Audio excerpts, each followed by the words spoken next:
नमस्कार। आप सभी का टारगेट विथ आलोक के ऑनलाइन प्लेटफॉर्म पर हार्दिक स्वागत एवं अभिनंदन है। मैं सुरेश धर दुबे आज आप लोगों के समक्ष इस प्लेटफॉर्म के माध्यम से एलटी ग्रेड का ज्योग्राफी सब्जेक्ट लेकर के उपस्थित हैं। इससे पहले हमने ऑलरेडी ज्योग्राफी का 3 क्लास कंप्लीट किया है, जिसमें से 2 क्लास आपका जियोमॉर्फोलॉजी का था और जो तीसरा क्लास था वह क्लाइमेटोलॉजी का है, जिसमें हम लोगों ने वायुमंडल का प्रॉपर डिस्कशन किया है। और आज जो हम डिस्कशन करेंगे इसी क्लाइमेटोलॉजी का एक इंपॉर्टेंट टॉपिक है जिसको हम कहते हैं ऊष्मा, हीट। उसका हम डिस्कशन स्टार्ट करेंगे। उससे पूर्व आपको एक सूचना है कि संस्था की तरफ से एलटी ग्रेड के संबंध में बैच स्टार्ट किए गए हैं, जिसमें कई सब्जेक्ट इंक्लूड हैं। तो आप अपनी आवश्यकता अनुसार इनरोलमेंट कराएं और अपने सफलता को सुनिश्चित करने का पूरा प्रयास करें। तो चलिए हम लोग आज की क्लास को स्टार्ट करते हैं। और आज हम लोग देखते हैं क्लाइमेटोलॉजी का एक इंपॉर्टेंट टॉपिक है जिसका नाम है ऊष्मा। तो जलवायु विज्ञान की अगर हम बात करें, जलवायु विज्ञान में बहुत से टॉपिक हैं जिसका हमको क्रम से अध्ययन करना है। इसमें सबसे पहले हमको अध्ययन करना पड़ता है ऊष्मा का। किसका अध्ययन करना पड़ता है? ऊष्मा का, जिसको हम कहते हैं हीट। क्या कहते हैं? हीट कहते हैं। तो हमको हीट का अध्ययन करना है। दूसरा टॉपिक इसी से रिलेट करता है जिसको हम कहते हैं तापमान, टेम्परेचर, जिसको डिटेल में डिस्कस किया जाएगा और इसके भी बहुत सारे सेगमेंट है, उसको भी डिटेल में डिस्कस किया जाएगा। ऐसा नहीं कि उसमें बहुत छोटा टॉपिक, उसमें भी बहुत बड़ा टॉपिक है। साथ में अगर हम देखें, इसके बाद आपका आता है वायु दाब, प्रेशर आएगा, जिसका डिस्कशन क्रम से किया जाएगा। फिर इसके बाद आप देखेंगे यहां पे कुछ बनती है वायुदाब पेटियां हैं, तो हम कह सकते हैं वायुदाब एंड वायुदाब पेटियां हैं, जिसका डिस्कशन किया जाएगा। और इसी के साथ साथ हम लोग देखेंगे वायुमंडलीय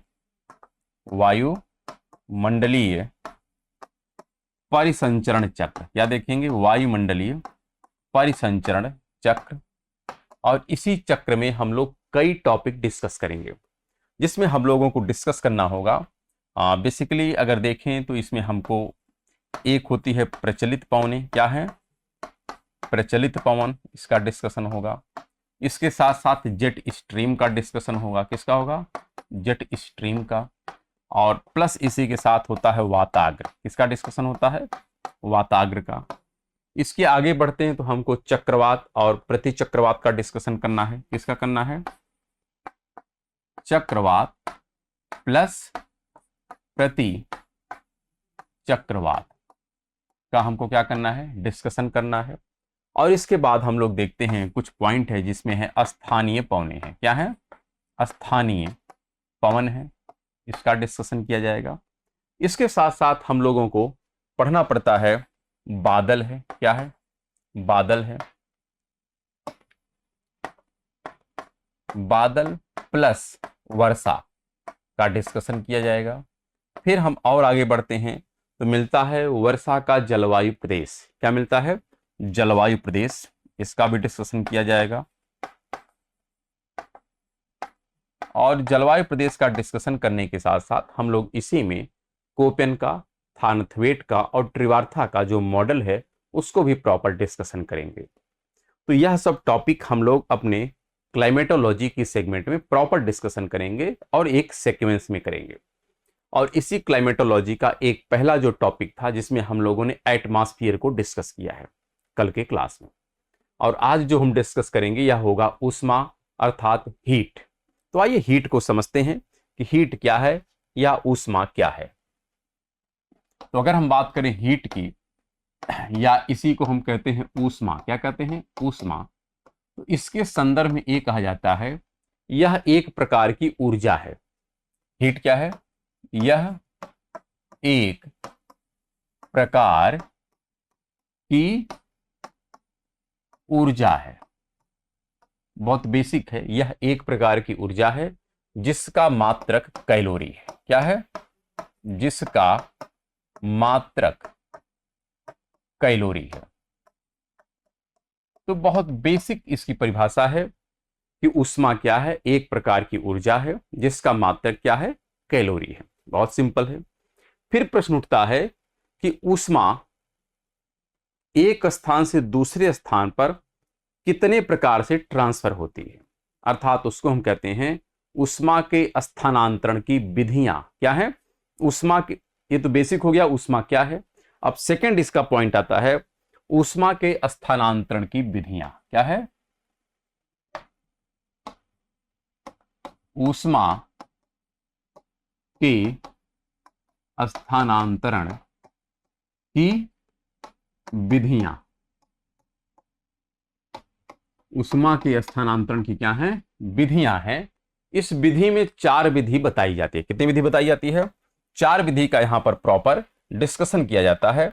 और इसमें अगर हम चारों विधियों का नाम लिखें तो सबसे पहली जो विधि आती है यह है विकिरण विधि। क्या है, ये है विकिरण विधि।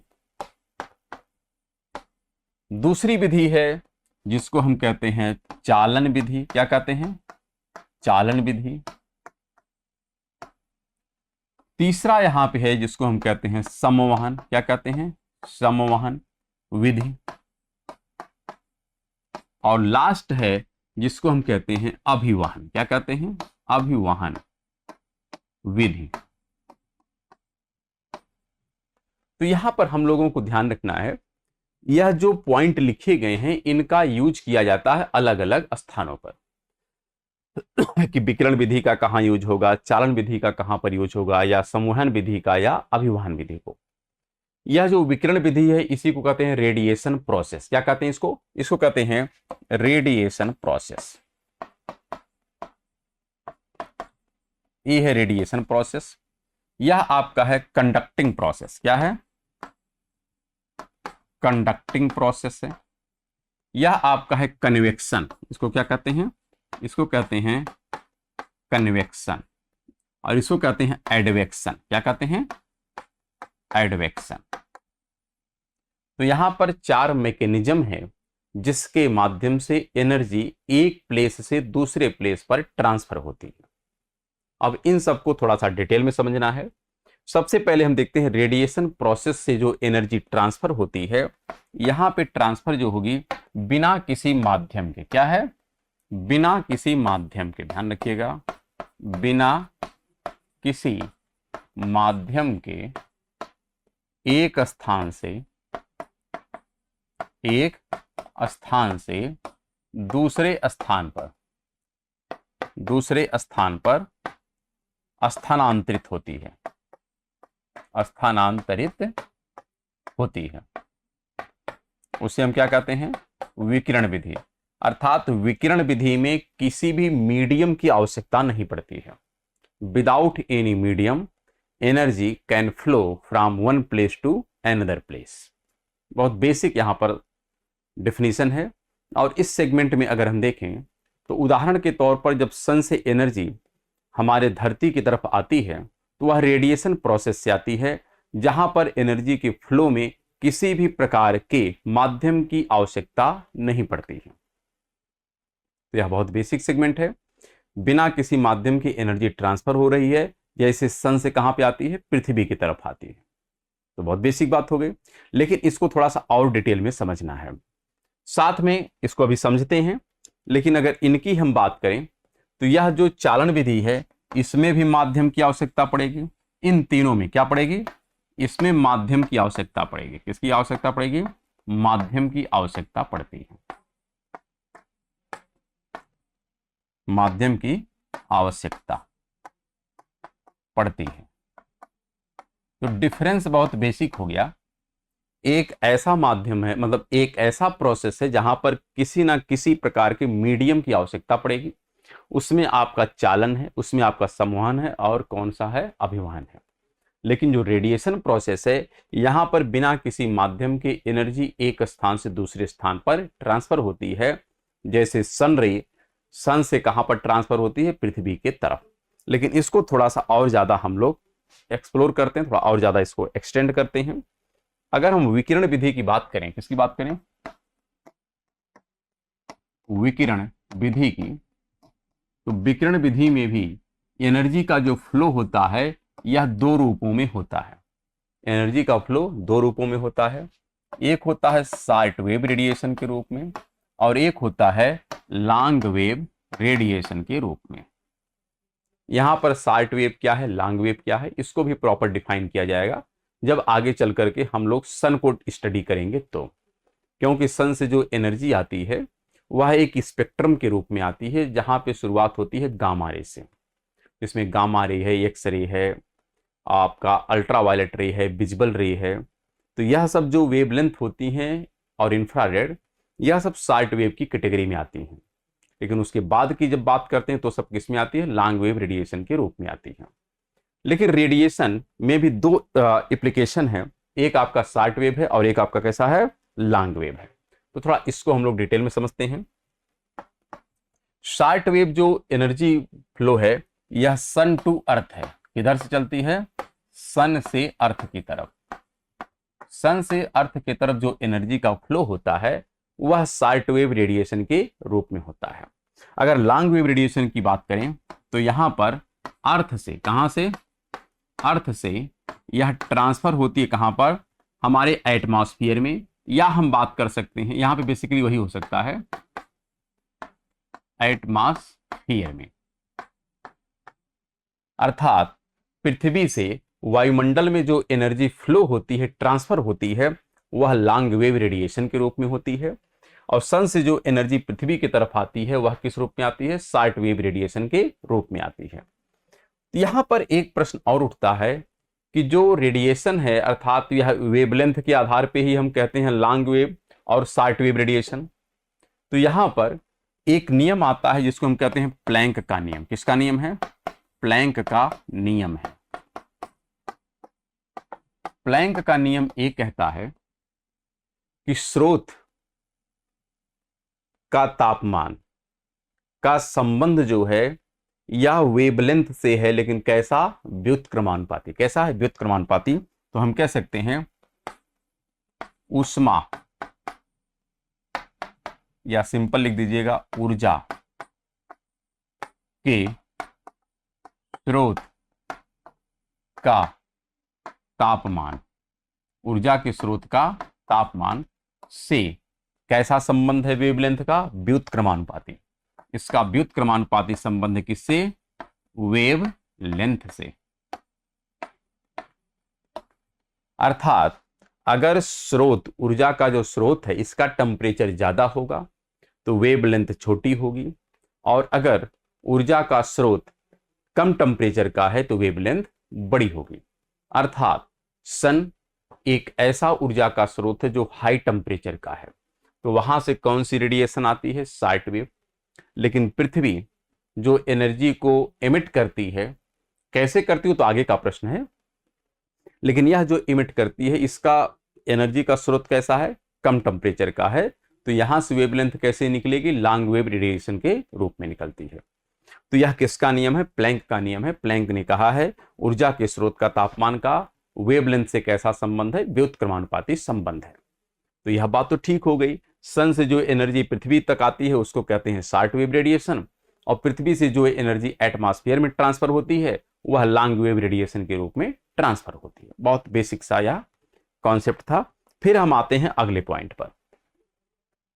अगला पॉइंट है चालन विधि। कौन सी है, चालन विधि। अगर हम चालन विधि की बात करें तो चालन विधि में ऊष्मा का ट्रांसफर होता है, यहां पर ऊष्मा का ट्रांसफर होता है, लेकिन ध्यान रखिएगा अणुओं के स्थानांतरण की अनुपस्थिति में। क्या है, यहां पे लिखना है अणुओं के स्थानांतरण की अनुपस्थिति में। यहां पे थोड़ा अणुओं के स्थानांतरण की अनुपस्थिति में ऊष्मा का एक छोर से, ऊष्मा का एक छोर से दूसरे छोर तक,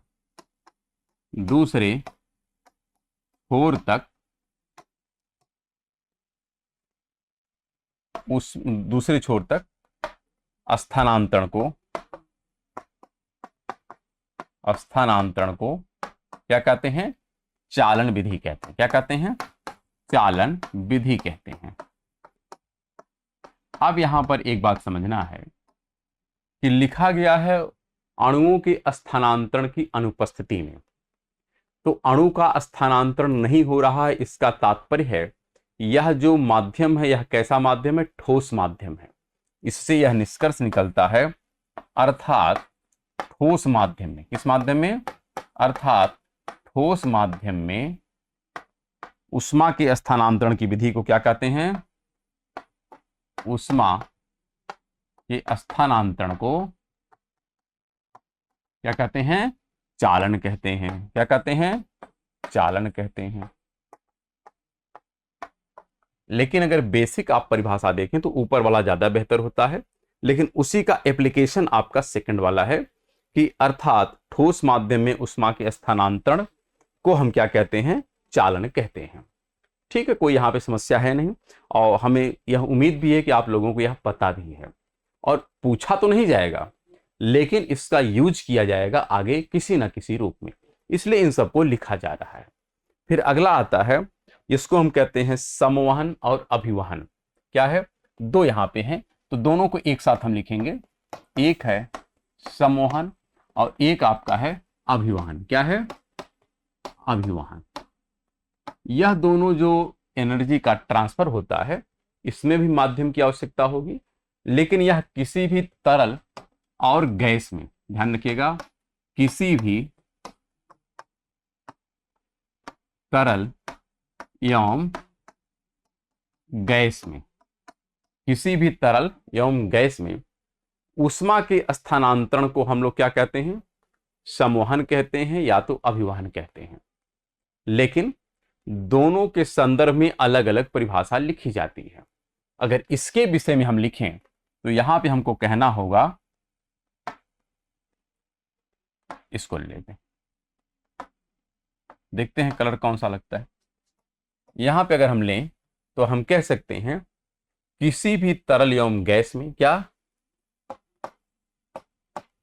किसी भी तरल एवं गैस में अणुओं के, क्या, अणुओं के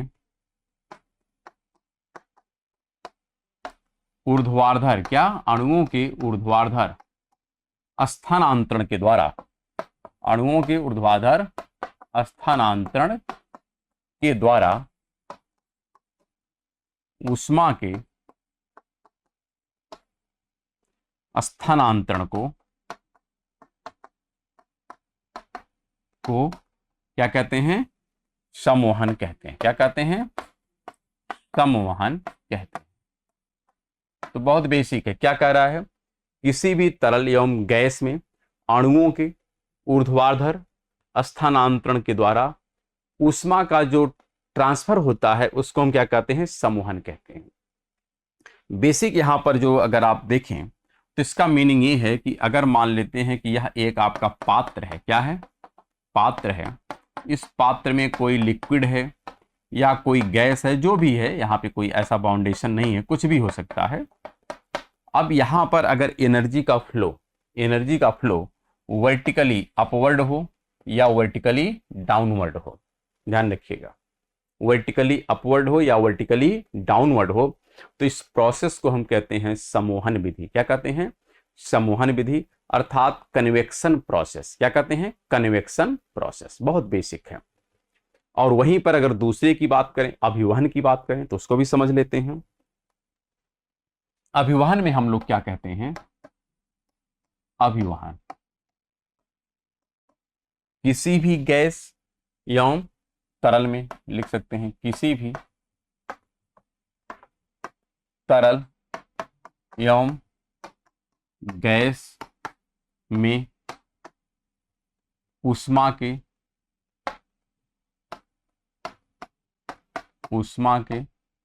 क्षैतिज स्थानांतरण को, ऊष्मा के क्षैतिज स्थानांतरण को क्या कहते हैं, अभिवहन कहते हैं, अभिवहन कहते हैं। तो दोनों में बेसिक डिफरेंस हो गया, एक है जो कैसा स्थानांतरण है, एक है आपका वर्टिकल और एक कैसा है, हॉरिजेंटल है। कैसा है, हॉरिजेंटल है। लेकिन यह पढ़ने के दृष्टिकोण से आप कहते हैं कि यह वर्टिकल है या हॉरिजेंटल है, लेकिन जब आप व्यवहारिक जगत में जाते हैं तो सब प्रक्रियाएं एक साथ चलती हैं। लेकिन जब अध्ययन करना है तो सबको अलग अलग मान करके ही पढ़ा जाता है। तो यहां पर अगर ऊष्मा का स्थानांतरण इस प्रकार से हो या इस प्रकार से हो तो इसे हम क्या कहते हैं, अभिवहन विधि कहते हैं। तो ऊष्मा का ट्रांसफर एक स्थान से दूसरे स्थान पर कितने प्रकार से हुआ, 4 प्रकार से हुआ, जिसके बारे में हम लोगों ने समझने का प्रयास किया। अब अगले पॉइंट पर आते हैं जो इससे भी ज्यादा महत्वपूर्ण है, वह है ऊष्मा का प्रकार। क्या है, ऊष्मा के प्रकार। तो हम जिस क्लाइमेट की बात करते हैं, जिस जलवायु की बात करते हैं, जिस एटमॉस्फेयर की बात करते हैं, वहां पर ऊष्मा के जो प्रकार हैं वह 2 बताए जाते हैं। कितने बताए जाते हैं, 2। एक है जिसको हम कहते हैं संवेदनशील ऊष्मा और एक है आपकी गुप्त ऊष्मा। क्या है, गुप्त ऊष्मा। अर्थात इसको हम कहते हैं लेटेंट हीट। क्या कहते हैं, यह है लेटेंट हीट और यह जो है इसको कहते हैं सेंसिबल हीट। क्या कहते हैं, सेंसिबल हीट। तो हीट 2 हो गई, एक है सेंसिबल हीट और एक है लेटेंट हीट। बहुत बेसिक यहां पर जानकारी आपको दी गई, लेकिन दोनों में कुछ रिलेशन है। दोनों में क्या है, कुछ रिलेशन है। यहां पर अणुओं के मध्य अगर इसके विषय में कहा जाए तो अणुओं के मध्य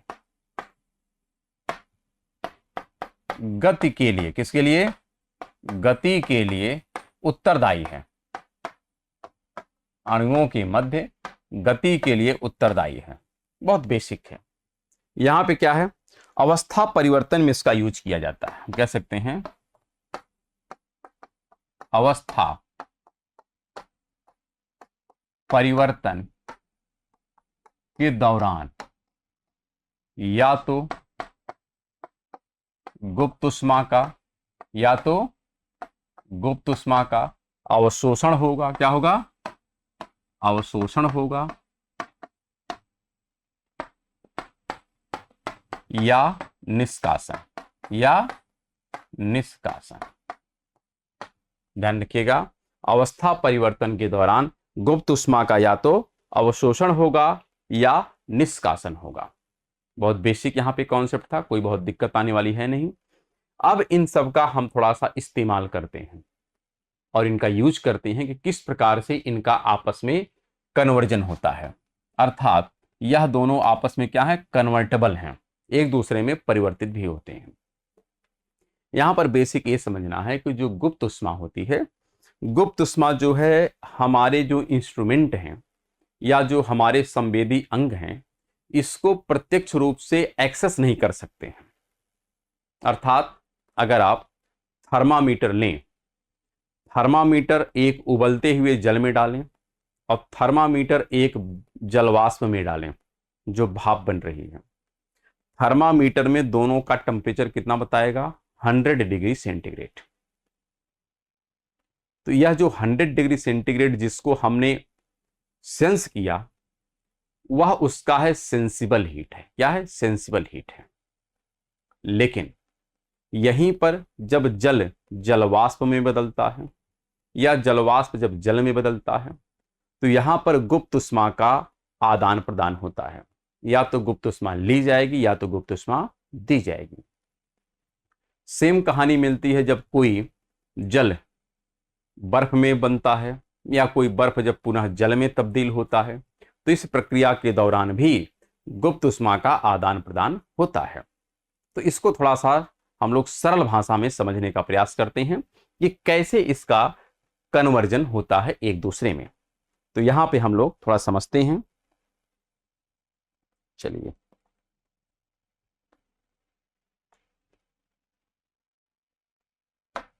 यहां पे सबसे पहले हम समझते हैं लेटेंट हीट के बारे में। किसके बारे में समझते हैं, लेटेंट हीट के बारे में। तो लेटेंट हीट का तात्पर्य क्या है, अवस्था परिवर्तन। क्या है, अवस्था परिवर्तन।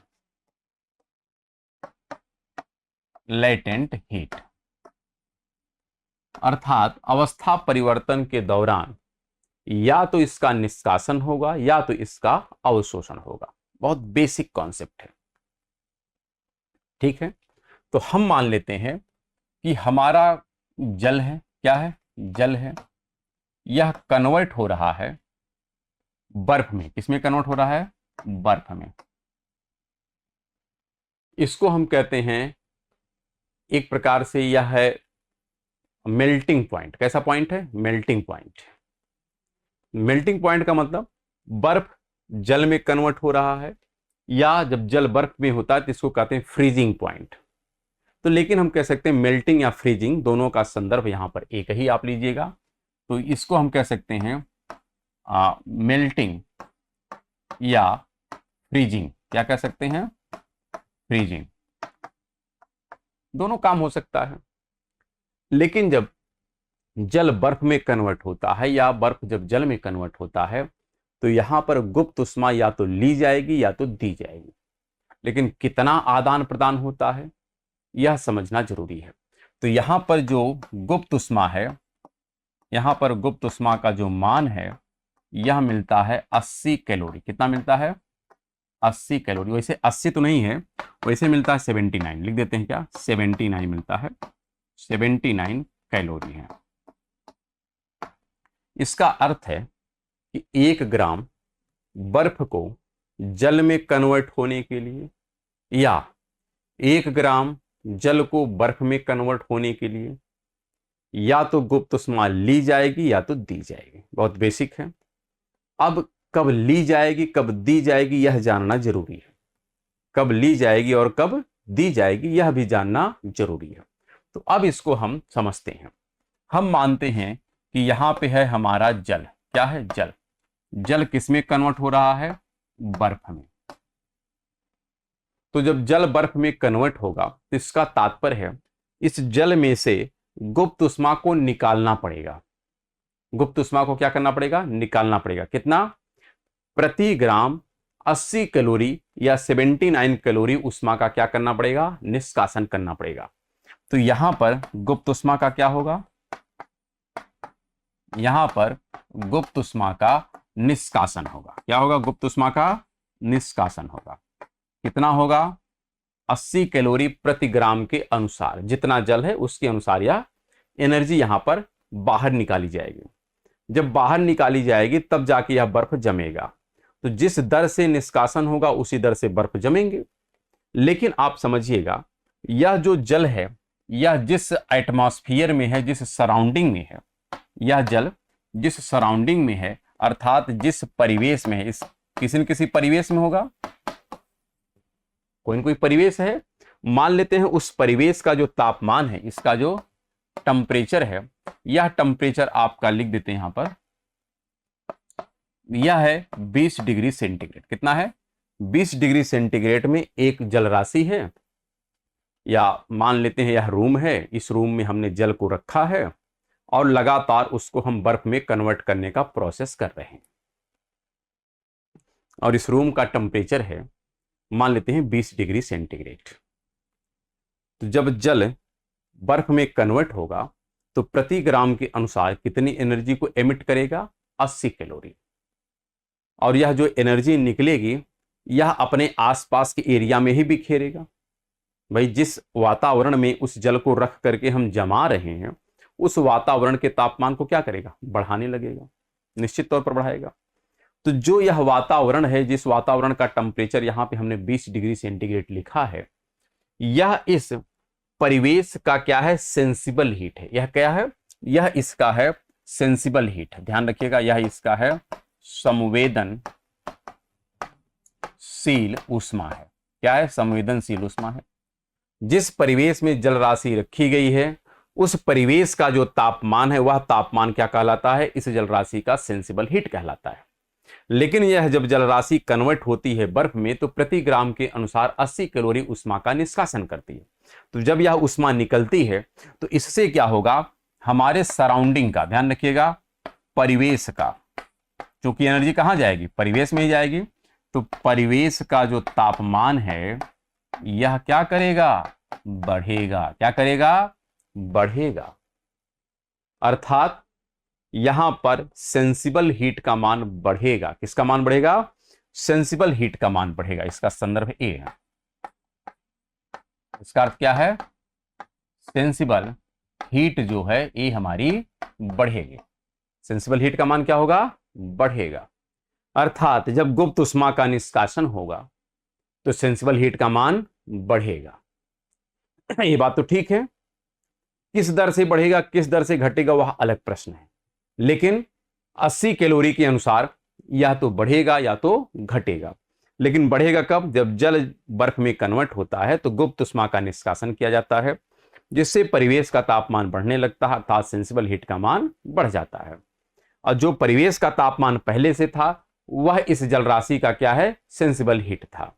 तो इसमें परिवर्तन आएगा, निश्चित तौर पर आएगा। सेम कहानी अगर हम बात करें कि जब कोई बर्फ जल में कन्वर्ट होता है, क्या मान लेते हैं बर्फ है, बर्फ किस में कन्वर्ट हो रहा है? जल में। तो जो 80 कैलोरी उष्मा बाहर निकाल दी गई थी जल के द्वारा, वह जब 80 कैलोरी उष्मा बर्फ पाएगा तब जाके पिघलेगा। अर्थात यहां पर गुप्त उष्मा का क्या किया जाएगा? गुप्त उष्मा का अवशोषण होगा। क्या होगा? अवशोषण होगा। तो जब गुप्त उष्मा का अवशोषण होगा तो निश्चित तौर पर यह एनर्जी कहां से लेगा? जिस परिवेश में वह बर्फ रखा गया है उसी परिवेश से एनर्जी को लेगा। कितना लेगा? 80 कैलोरी प्रति ग्राम के अनुसार लेगा। और जितनी एनर्जी को लेगा उसी अनुसार जल में कन्वर्ट होगा। तो इसका तात्पर्य है जिस परिवेश में वह बर्फ रखा गया है उसी परिवेश से वह तापमान को लेने का प्रयास करेगा, एनर्जी को लेने का प्रयास करेगा।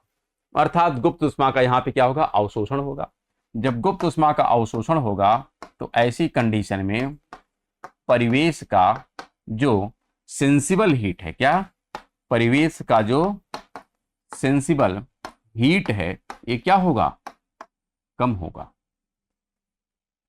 क्योंकि यह बर्फ कन्वर्ट हो रहा है। जब बर्फ जल में कन्वर्ट होगा तो गुप्त उष्मा को क्या करेगा? अवशोषित करेगा। यह गुप्त उष्मा उसको कहां से मिलेगी? परिवेश से मिलेगी। परिवेश से एनर्जी को खींच खींच करके क्या करेगा? कन्वर्ट होगा। तो ऐसी कंडीशन में जिस परिवेश में वह बर्फ रखा है उस परिवेश का तापमान क्या होगा? गिरने लगता है। लेकिन कब गिरेगा? जब मेल्टिंग होगी। क्या होगी? मेल्टिंग होगी, जब पिघलेगा। यहां तक तो बातें ठीक है। इसका कैसे अनुप्रयोग करना है अब आप समझिए। इसका हम छोटा सा एक एग्जाम्पल देते हैं जो आपसे कभी काल एग्जाम में पूछा जाता है। और पूछा ये जाता है यह हमारी है पृथ्वी। ये क्या है? पृथ्वी है। ये है इक्वेटर। क्या है? इक्वेटर है। ये है हमारा पोल, चाहे नॉर्थ पोल हो चाहे साउथ पोल। ठीक है।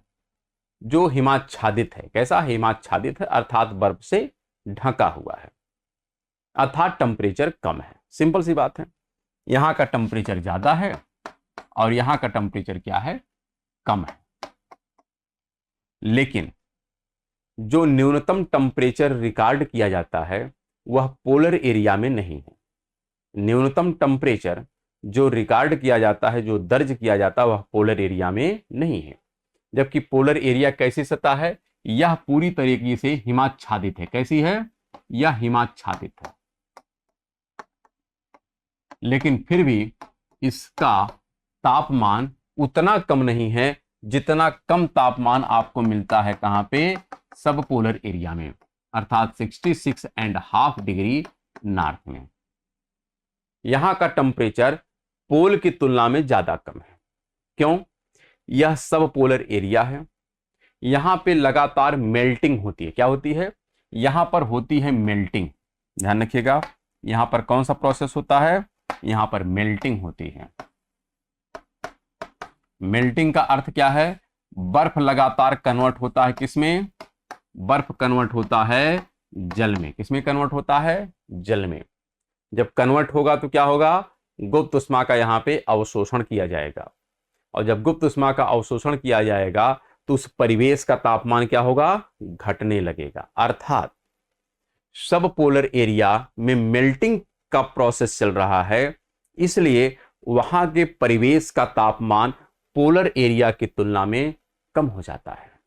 और इसीलिए आप पढ़ते हैं साइबेरिया का जो बर्फोयांश है, क्या साइबेरिया का जो बर्खोयांश है, बर्खोयांश कहां पे है?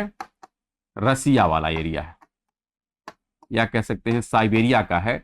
यहां का तापमान सबसे कम मिलता है। रीजन, यहां पे लगातार कौन सी प्रक्रिया चल रही है? मेल्टिंग की प्रक्रिया चल रही है।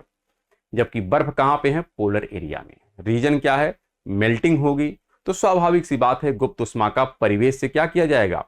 अवशोषण किया जाएगा, अर्थात परिवेश का तापमान लगातार घटता चला जाएगा। बहुत बेसिक पॉइंट है, ठीक है। इसी प्रकार हम बढ़ते हैं थोड़ा अगले पॉइंट पर। अगला पॉइंट ये है कि जब बर्फ जल में या जल बर्फ में कन्वर्ट होता है तो वहां पे गुप्त उष्मा या तो ली जाएगी या तो दी जाएगी। सेम कहानी है जब कोई जल वाष्प में कन्वर्ट होता है। किसमें कन्वर्ट होता है? जल वाष्प में। तो यहां पर हम कह सकते हैं बॉयल होता है।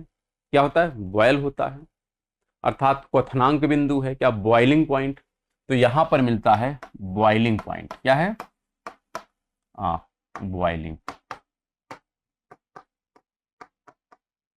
बॉइलिंग पॉइंट की जो गुप्त उष्मा है, क्या? लेटेंट हीट है, यह मिलती है 607 कैलोरी प्रति ग्राम।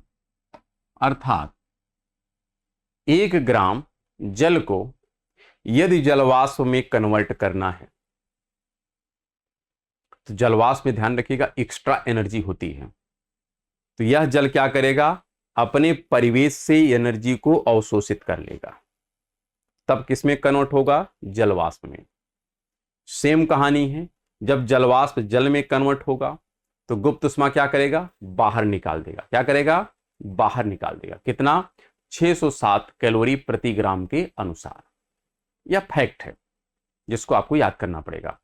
इसलिए कहा जाता है जल से जलने, मतलब उबलते हुए जल से जलने की तुलना में जल वाष्प से जलना ज्यादा कष्टदायी होता है, भाप से जलना ज्यादा कष्टदायी होता है। क्यों? क्योंकि जलवाष्प में एक्स्ट्रा एनर्जी इंक्लूड होती है, जो प्रकट तो नहीं होती, थर्मामीटर में रिकॉर्ड नहीं होती, लेकिन उसमें छुपी हुई है। और वो कितना होती? 607 कैलोरी प्रति ग्राम के अनुसार होती। तो यहां पर जब जल कन्वर्ट होता है किसमें? जल वाष्प में, तो ऐसे में यहां पर गुप्त उष्मा क्या की जाएगी? गुप्त उष्मा का क्या होगा? अवशोषण होगा। क्या होगा? अवशोषण होगा। जब गुप्त उष्मा का अवशोषण होगा तो जिस परिवेश में यह घटना घट रही है, परिवेश का जो संवेदनशील उष्मा है, कौन सी उष्मा है? संवेदनशील उष्मा है। यह संवेदनशील उष्मा का मान क्या होगा? घट जाएगा। क्या होगा? घट जाएगा। ये बात तो ठीक है, क्योंकि जिस परिवेश में यह घटना घटित होगी उस परिवेश का तापमान धीरे धीरे घटने लगेगा। लेकिन अगर जलवाष्प मान लेते हैं कन्वर्ट हो रहा है किसमें? जल में, तो फिर क्या होगा? वहां पे गुप्त उष्मा का निष्कासन किया जाएगा। क्या होगा? अगर मान लेते हैं कि हमारा जलवाष्प है, यह कन्वर्ट हो रहा है किसमें? जल में, तो ऐसी कंडीशन में क्या होगा? गुप्त उष्मा का निष्कासन होगा। क्या होगा? गुप्त उष्मा का निष्कासन होगा, निकाला जाएगा। और जब गुप्त उष्मा निकलेगी तो परिवेश का तापमान क्या होगा? बढ़ेगा। अर्थात परिवेश का तापमान क्या होगा? बढ़ेगा। परिवेश का तापमान बढ़ेगा। तो यह बहुत बेसिक है कि कब, यहां पे हमने केवल जल को ही उदाहरण के तौर पर इसलिए लिया है क्योंकि हमारे क्लाइमेट में, जलवायु विज्ञान में जो ज्यादातर हम लोग अध्ययन करते हैं वह केवल जल और जलवाष्प और बर्फ का ही अध्ययन करते हैं। इसी का संबंध है प्रत्यक्ष रूप से, इसलिए इसी को उदाहरण के तौर पे हम लोगों ने लेकर के समझा है। जबकि हर प्रकार के मटेरियल का boiling point, melting point, freezing point अलग अलग होता है, सेम नहीं होता है। लेकिन जल की कंडीशन में हम लोगों ने पढ़ने का प्रयास किया है। अब इसका हम लोग एक एप्लीकेशन करते हैं। क्या करते हैं? एप्लीकेशन करते हैं। और एप्लीकेशन भी बहुत बेसिक है, वह थोड़ा समझने का आप लोग प्रयास करिएगा। यहां पे हम मान के चलते हैं कि यह है हमारी पृथ्वी की सतह है। क्या है? पृथ्वी की सतह है। और पृथ्वी की सतह पर क्या है? कोई जल या कह सकते हैं जलाशय है। क्या है? जलाशय है या जलराशि है। क्या है? जलराशि है। इस जलाशय से लगातार प्रक्रिया चल रही है वाष्पीकरण की। किसकी चल रही है? और यहाँ का जो तापमान है, यह तापमान हम मान लेते हैं है कितना? यह है 30 डिग्री सेंटीग्रेड। कितना है? 30 डिग्री सेंटीग्रेड है। और इस 30 डिग्री सेंटीग्रेड पर इस पृथ्वी की सतह पर एक जलाशय विद्यमान है, जलराशि विद्यमान है। और यहां से प्रक्रिया चल रही किसकी? वाष्पीकरण की। किसकी प्रक्रिया चल रही है? वाष्पीकरण की प्रक्रिया चल रही है। वाष्पीकरण हो रहा है। वाष्पीकरण का तात्पर्य यह है, यहां पर जल जो है यह कन्वर्ट हो रहा है किसमें? जलवाष्प में। किसमें कन्वर्ट हो रहा है? जल कन्वर्ट हो रहा है जलवाष्प में। तो जब जल जलवाष्प में कन्वर्ट होगा तो यहां पे क्या की जाएगी? गुप्त उष्मा यहां पर ली जाएगी। यहां पे गुप्त उष्मा का क्या होगा? अवशोषण होगा। और जब गुप्त उष्मा का अवशोषण होगा तो यहां पर परिवेश का क्या? परिवेश का तापमान क्या होगा? घटेगा। अर्थात जो यह 30 डिग्री सेंटीग्रेड का हमारा एक पृथ्वी का सरफेस था, इसका तापमान घटने लगेगा अगर यहां से वाष्पीकरण की प्रक्रिया चल रही है तो। और यह मटेरियल अर्थात यह जलवाष्प कहां जा रहा है? ऊपर जा रहा है। अर्थात यहां पे जलवाष्प का क्या हो रहा है? जलवाष्प का हो रहा है आरोहण। क्या हो रहा है? आरोहण। इसको डिटेल में आगे पढ़ा जाएगा। और जब आरोहण होगा, आप धीरे धीरे ऊपर की तरफ जाएंगे। तो हमने इसके पहले ही एटमॉस्फेयर में पढ़ा था क्षोभ मंडल, और हमने कहा था क्षोभ मंडल में ऊंचाई में वृद्धि के साथ तापमान गिरता है। अर्थात आरोहण के परिणाम स्वरूप क्या होगा? यहां पे तापमान घटता है। और जब तापमान घटता है, इसका इंपैक्ट ये होता है कि इसका जो रिलेटिव ह्यूमिडिटी, कौन सी? रिलेटिव ह्यूमिडिटी, यह बढ़ती है। क्या होती है? बढ़ती है। और जब रिलेटिव ह्यूमिडिटी बढ़ करके कितना हो जाती है? 100%। कितना हो जाए? 100%। तो यहां का जो वायु राशि है वह सैचुरेट कर जाती है। क्या करती है? सैचुरेट कर जाती है, संतृप्त हो जाती है। अर्थात यहां पर प्रारंभ हो जाता है संघनन। क्या प्रारंभ हो जाता है? संघनन। ध्यान रखिएगा, क्या प्रारंभ हो जाएगा? संघनन। पृथ्वी के सतह से वाष्पीकरण की प्रक्रिया शुरू हुई, लेकिन वाष्पीकरण के साथ साथ यहां पर आरोहण होता है, जिसके बारे में हम लोग आगे डिटेल में पढ़ेंगे। तो जब आरोहण होगा तो टेम्परेचर घटेगा, रिलेटिव ह्यूमिडिटी बढ़ेगी, और यह 100 जब हो जाएगी, अर्थात यहाँ का एटमॉस्फेयर जब सैचुरेट कर जाएगा, तो जो जलवाष्प है, इस जलवाष्प का क्या होगा? संघनन होगा। क्या होगा? संघनन होगा। संघनन का अर्थ है यहाँ पे जो हमारा जलवाष्प था, क्या था? जलवाष्प है, यह कन्वर्ट होता है अब जल की बूंद में या हिम के कण में। किसमें कन्वर्ट होगा? जल की बूंद में या हिम के कण में। लेकिन यह प्रक्रिया जो है ऊपरी वायुमंडल में होगी। कहां होगी? ऊपरी वायुमंडल में होगी।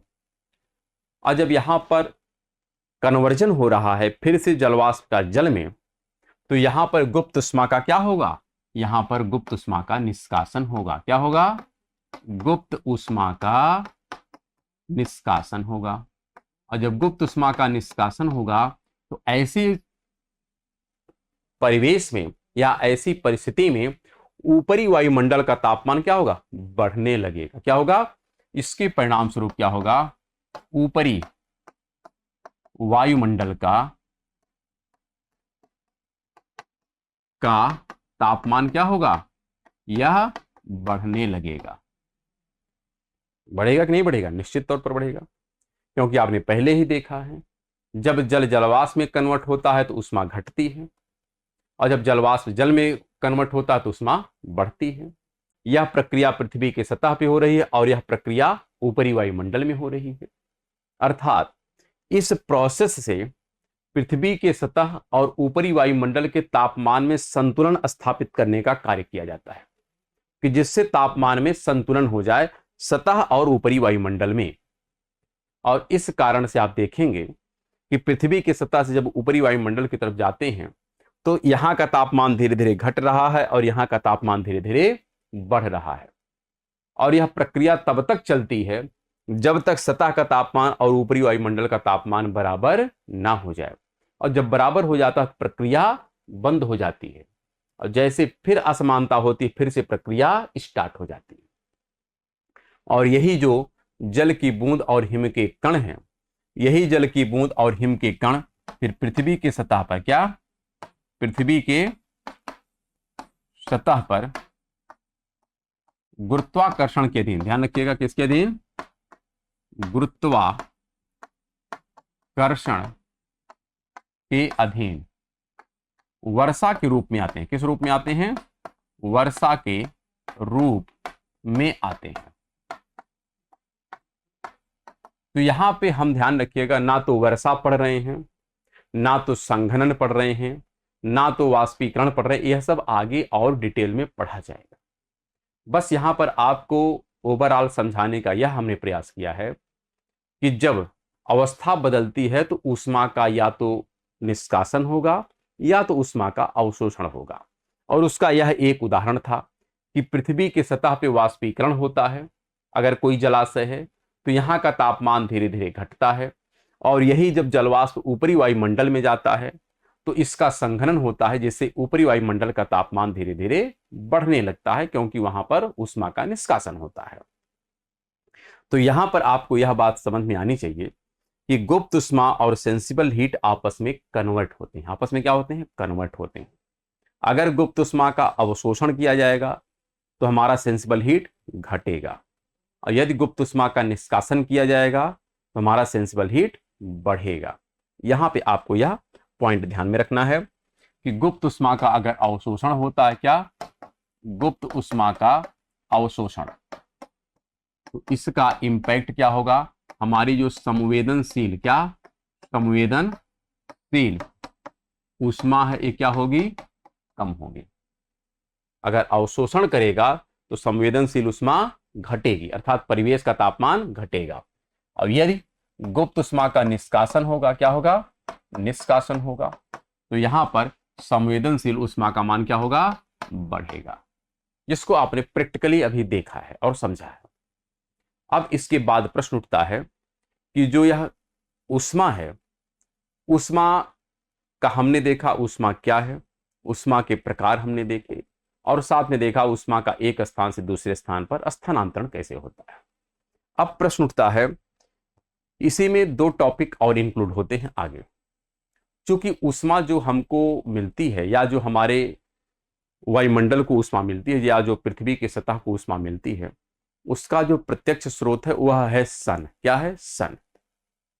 तो इसलिए हम लोग समझने का प्रयास करेंगे कि जो ऊष्मा का मूल कारण है वह क्या है, सन रे है। क्या है, सन रे है। तो इसलिए हम लोग यहां पर दो टॉपिक पढ़ेंगे। एक टॉपिक होगा जिसको कहते हैं सन से आने वाली ऊष्मा या ऊर्जा को हम कहते हैं सूर्यातप, या उसी को कहते हैं इंसोलेशन। क्या कहते हैं, सूर्यातप। पृथ्वी की सतह पे ऊष्मा की बात हो गई, लेकिन ऊष्मा का मूल स्रोत क्या है, हम कह सकते हैं ऊष्मा का मूल स्रोत ये कौन है, यह है सूर्य है। कौन है, सूर्य है। इसलिए सूर्य का हमको क्या पढ़ना है, सूर्यातप। क्या पढ़ना है, सूर्यातप। कि सूर्यातप क्या है, सूर्यातप कैसे कंट्रोल होता है, और फिर जाकर के हम लोग क्या पढ़ेंगे, ऊष्मा बजट पढ़ेंगे। क्या पढ़ेंगे, ऊष्मा बजट। इसके बाद का टॉपिक क्या होगा, ऊष्मा बजट। तब जाकर के ऊष्मा आपका कंप्लीट होगा। तो अभी हमको क्या पढ़ना है, इंसोलेशन अर्थात सूर्यातप, उसके बाद पढ़ना है ऊष्मा बजट। और इन सब पॉइंट का डिस्कशन हम लोग नेक्स्ट क्लास में डिस्कस करेंगे। तब तक के लिए नमस्कार, धन्यवाद।